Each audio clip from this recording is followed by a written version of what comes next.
정부가 지난 2004년 화물자동차 운수사업법에 도입한 이후 한 번도 발동한 적 없는 업무 개시 명령 실행을 검토하고 있습니다. 정부 관계자는 이번 파업을 국가 재난 상황으로 보고 있다고 취재진에게 밝혔습니다. 업무 개시 명령 절차가 어떻게 되는지 최기성 기자가 취재했습니다. 원희룡 국토교통부 장관은 연일 업무 개시 명령 발동 가능성을 언급하고 있습니다. 운송사업자나 운수종사자가 정당한 사유 없이 화물 운송을 집단 거부해서 국가 경제에 심각한 위기를 초래하면 국토부 장관이 명할 수 있습니다. 거부하면 3년 이하 징역이나 3천만 원 이하 벌금에 처합니다. 날짜는 아직 안 정해졌지만 언제든지 국무회의에서 의결하면 저희들이 바로 발동할 수 있도록 실무 검토와 준비는 다 마쳐놓은 상태입니다. 국토부 관계자는 이번 집단 운송 거부를 국가 재난 상황으로 보고 있다면서 관심, 주의, 경계 심각 가운데 현재 위기는 경계 수준이라고 말했습니다.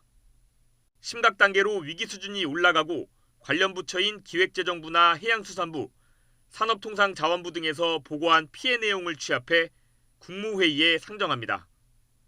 장관은 국회 소관상임위인 국토교통위원회에 이유와 대책을 직접 보고해야 합니다. 국무회의를 통과하면 행정절차법에 따라 업무 개시 명령서를 대상자에게 송달합니다. 화물연대 조합원들은 휴대전화 전원을 끄거나 우편물 수령을 피하는 식으로 대응할 것으로 보입니다. 송달 후에는 처벌 근거 마련을 위해 국토부와 각 지방자치단체의 공무원, 경찰이 증거 취합이나 체증에 동원됩니다. 파업 인력이 수천 명에 달하는 만큼 인력도 대거 투입될 수밖에 없습니다. 현실적으로 가능하냐는 질문에 국토부 측은 실제 작동이 되는지 봐야겠지만 준비는 하고 있다고 답했습니다. 특수고용 노동자인 화물기사들에게 운송을 강제할 수 있느냐는 지적에 대해선 해당 법률은 운수 종사자에게 적용하는 사안이지 고용 형태와는 관계없다고 했습니다.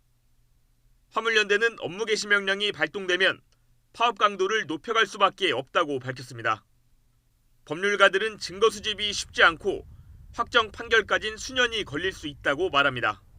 적법한 송달 그리고 그 송달한 주체의 의무 위반 여부에 대한 확인이 불가능하다면 사실상 이를 이유로 해서 법적인 조치, 특히 형사적인 조치를 추가적으로 하는 것이 굉장히 어렵고요.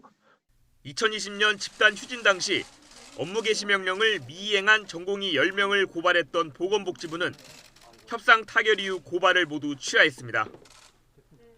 이와 관련해 국토부는 그때와는 상황이 다르다는 입장을 내놨습니다.